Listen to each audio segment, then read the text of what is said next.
The film begins with Jason, who is driving his car at night with earphones in his ears listening to music. It shows that Jason is thinking about something specific, and suddenly he stops in front of the gate of Morris's company, which manufactures toys. At the same time, we see Morris, the owner of the company, walking through his warehouse, looking at the toys with great love and attention. He holds a toy in the shape of a fairy that spins to the sound of music. It seems that this toy has a special place for Morris because he enjoys watching it spin in front of him. At that moment, Jason takes out his binoculars and looks towards the company headquarters, and he notices that there is an open window and the light is on. He then looks at his watch and decides to wait a little. We go back to Morris, who takes the fairy toy and goes up to his office on the floor above. He uses a special ID card to enter the office, and then he approaches the window and is shocked when he sees Jason's car parked in front of the company. At that moment, Morris looks at a picture on the desk, which is a picture of his mother, and she is his main source of inspiration in making toys. It appears that Jason was waiting for this moment and looks at Morris through the binoculars, making sure that he is in his office. At that moment, Jason puts on gloves and a mask, takes a gun with tranquilizer darts, and gets out of the car. Meanwhile, there is a security guard in Morris's factory who is watching a basketball match on television. Suddenly, he hears a sound at the main door and decides to go and see what it is.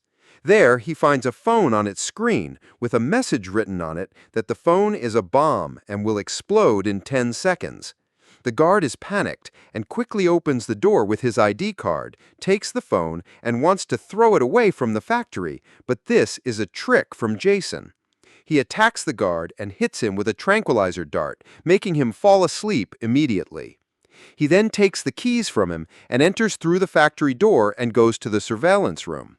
There, he sees through the cameras that there is a second guard, so he disables the cameras, takes off his mask, goes up to the floor above, and hits the guard with a tranquilizer dart in his neck. The guard tries to resist Jason, but Jason kills him without even letting him see his face. After that, he goes to Morris's office and uses the ID card he took from the guard to enter. At that moment, Morris gets up from his office chair terrified and keeps crying, but Jason approaches him and finishes him off with several shots from his gun. After that, Jason notices the many toys on the shelves and walks around the office, checks Morris's pulse, and makes sure he is dead. He looks at a picture of Morris's father, and the strange words written on the picture catch his attention. What catches his attention more is the fairy toy that is next to Morris, so he decides to take it and keep it. He puts it in his pocket. After that, we see Jason on a plane heading to San Francisco, listening to music and chewing gum. At that moment, he sends a message to a specific person, letting him know that the mission is complete, and asking him to watch the news to make sure for himself. He also asks him to transfer the money as soon as possible. We conclude from all of this that Jason is a hitman who was assigned to kill Morris. At that moment, the woman sitting next to Jason on the plane sees the message, touches his shoulder, and asks him to give her some gum. Jason opens his bag to get her some gum, and at that moment, the woman next to him notices the fairy toy, and it appears that she understood something specific, but she remains silent and does not speak. When Jason arrives at San Francisco Airport, he sees news reports about the death of Morris, the famous toy maker. The news anchor says that, according to the police report, the crime was orchestrated by a professional assassin. At that moment, Jason continues on his way out of the airport, and on the escalator, he sees a girl carrying the same toy that was in Morris's office, but he doesn't pay it any mind. We see him later arriving by taxi to the building he lives in, which is clearly a luxurious building reserved for the rich. When Jason goes to the receptionist, he finds another one of Morris's toys on the reception desk. For the second time, Jason doesn't care and guesses that it is just a coincidence. After that, he gets into the elevator and goes up to the 40th floor. As soon as he enters his luxurious apartment, he begins to feel more comfortable. He puts the fairy toy in a special cabinet with the rest of the things he takes from the victims he finishes off. After that, he checks his email and finds out that his boss has transferred the money to him and also offers him another job in London. But Jason is not ready for a new trip at the moment because he needs to rest for a while. Jason sleeps on the couch until night comes, and when he wakes up, he reviews the camera footage above the apartment door and sees the receptionist bringing a small package and placing it in front of the door. At that moment, Jason is surprised because he is not expecting any package from anyone. Nevertheless, he opens the door and takes the box and goes to the kitchen. There, he notices that the box is written with his apartment address. Jason begins to cut the string and paper with a knife and finds a box inside with a set of toy soldiers. It is written on the box that there are 20 infantry soldiers, helicopters, 2 officers, and 2 medics, in addition to jeeps and a cannon. Jason discovers that this toy is manufactured by Morris's Toy Company, and there is a sticker written on it that there is a surprise inside the box, but Jason does not notice this sticker. After that, he opens the box carefully and suspects that there is a bomb inside the box, but he discovers that there is nothing like that, and that it is indeed just a set of toy soldiers. So he examines one of the soldiers and notices that it is made of plastic. After that, he throws it inside the box and goes to drink a beverage from the refrigerator. But suddenly the box falls to the ground on its own, so Jason is surprised and calmly walks around the kitchen trying to find out what might have pushed the box, but he does not find anything strange. After that, he approaches the box and is shocked when he discovers that the soldiers and their equipment have disappeared. Suddenly, he notices that the curtain behind him is moving, so he goes to see what is moving it, but he finds nothing behind it. After that, the light of the lamp on the table goes out, and Jason tries to turn it on, but it does not work. He extends his hand under the table and finds the wire is cut. Suddenly, the lights above the stove go out, so Jason goes to them and tries to understand what the problem is. Suddenly, a toy rifle is thrust in his leg. Jason holds it and looks at it and is surprised and can't comprehend what happened. He moves back and keeps looking under the stove to find out what happened. Suddenly, many rifle bullets rain down on him and hit him in his neck, so Jason quickly moves away from the place and takes cover. When he looks back again, he is hit by many bullets, in addition to the cannon firing a shell at him from the same place, hitting him in the knee. At that moment, the effect of the cannon shell is painful, and this forces Jason to hide in a safe place. He keeps looking under the sofa to find out who is shooting at him. After that, he jumps and runs to the bathroom, closes the door behind him, and there he examines his injuries.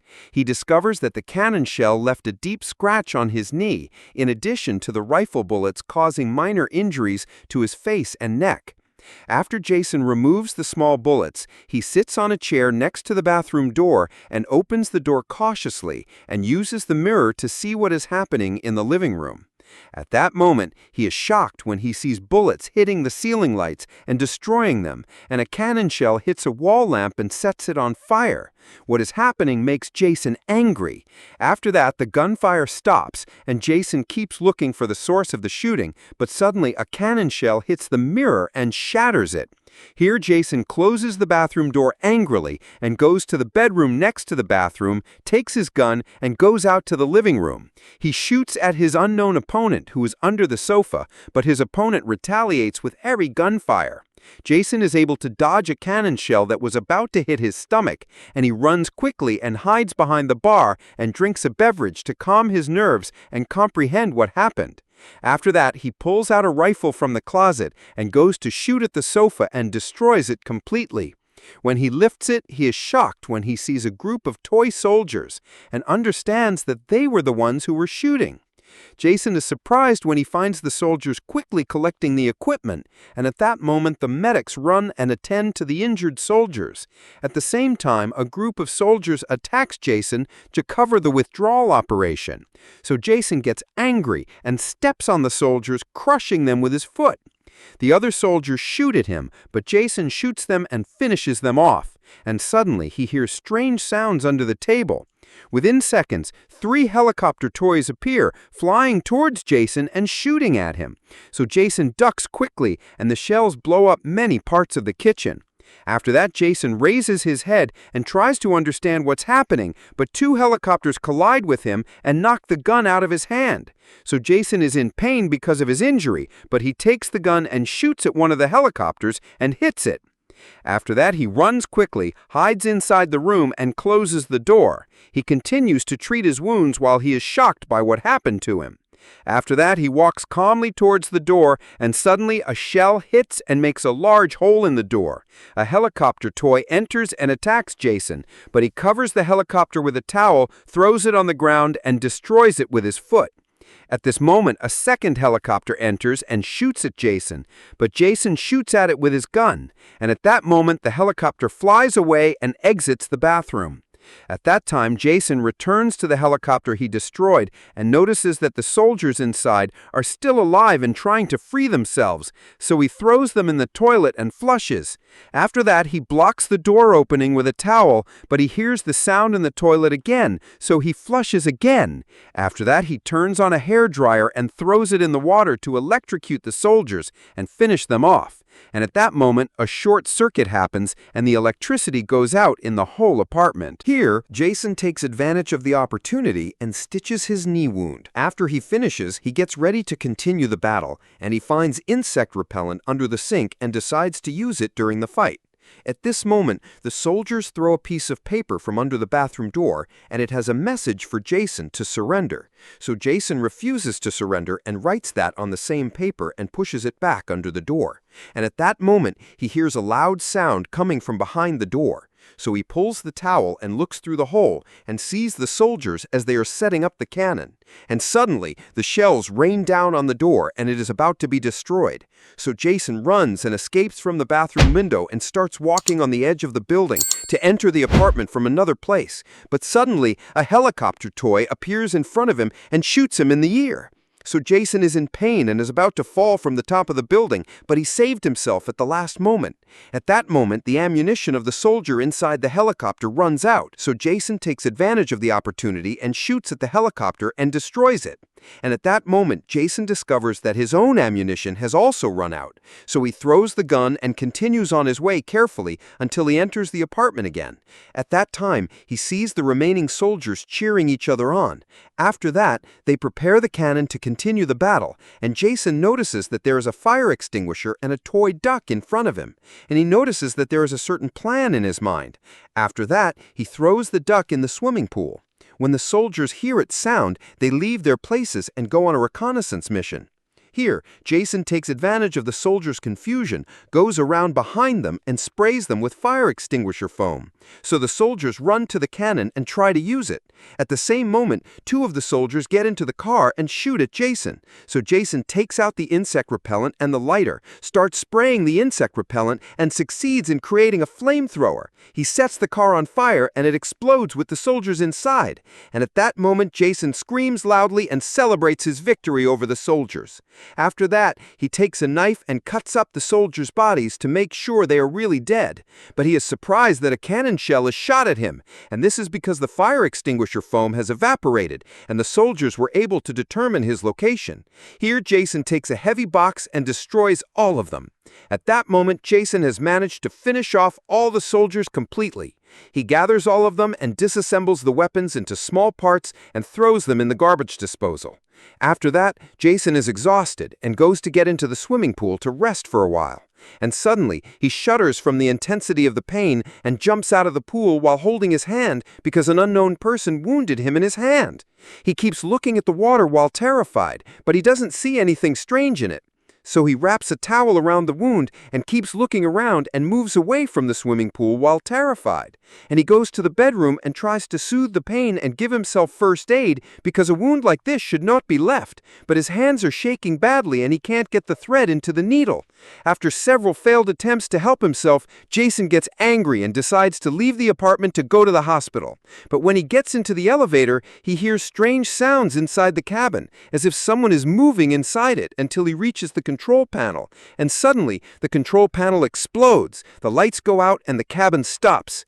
After that, the opening in the ceiling starts to open, and a toy soldier from the same set of toys appears and enters the cabin through it. So Jason turns on the flashlight he has to see where the soldier went, but he cannot pinpoint its location because it is stronger and faster than the soldiers that attacked Jason in the apartment.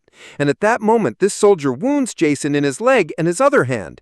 So Jason is in pain and tries to tie the wounds. Here, he looks towards the broken elevator control panel and finally sees the soldier who is attacking him. And it appears that he is a Special Forces soldier, and suddenly the soldier shoots at Jason, but Jason manages to dodge the bullets with difficulty, and he is able to get out of the ceiling opening and lies down on the roof of the cabin. And because Jason's apartment is on the 40th floor and the elevator has broken down, Jason understands that he won't be able to jump from the top of the cabin. Meanwhile, the soldier hits him with a bomb in his heel, and Jason screams from the pain, takes off his shoe, and finds a small wound on his foot, but it is very painful. Here, Jason notices that the soldier has armed himself with a knife and is getting ready to attack. At the same time, Jason sees a second elevator cabin that is going down, so he jumps onto the roof of this cabin and thinks that he is now safe. After that, he goes down inside the elevator through the ceiling opening, but he hits the floor hard. This causes him severe pain. He keeps crawling until he reaches the elevator panel and presses the button for the first floor. But what Jason doesn't know is that the soldier is stuck to the heel of his shoe. He slowly climbs up on Jason, walks on his chest, and his victory is apparent. He pulls out the knife and stabs Jason with quick stabs, but Jason throws him to the ground. At this moment, the elevator reaches the first floor and the doors open. At that point, Jason has no strength to get out of the elevator because he has serious wounds and is unable to move. He collapses from extreme exhaustion and fatigue. Here, the soldier gets ready to deliver the final blow to Jason. Suddenly, Jason grabs him, throws his weapon away, and pushes him strongly towards the elevator door. The soldier tries to keep the elevator door open but fails, and the door closes on him, destroying half of his body. The other half remains in Jason's hands. Suddenly, Jason hears the sound of a ticking bomb. He turns over the soldier's body and sees a red light. He understands that the explosion will happen in seconds. The elevator cabin is closed and there is no time for him to save himself. At that moment, Jason accepts his fate. The explosion happens and flames spread throughout the entire elevator shaft. In Jason's apartment, we see the box of toy soldiers, and the sticker on it has been removed. Underneath it, it is written that Jason won a prize, which is a Special Forces fighter with a ticking bomb. At that moment, the fairy toy starts spinning, as if it is celebrating the victory over Jason and the revenge for Morris's death. And that's the end of our movie summary. We hope you enjoyed it and had fun with the story. If you'd like to see more summaries, don't forget to support us by hitting the like button, subscribing to the channel, and turning on the notification bell so you won't miss any of our new videos. Thanks for watching, and see you in the next summary.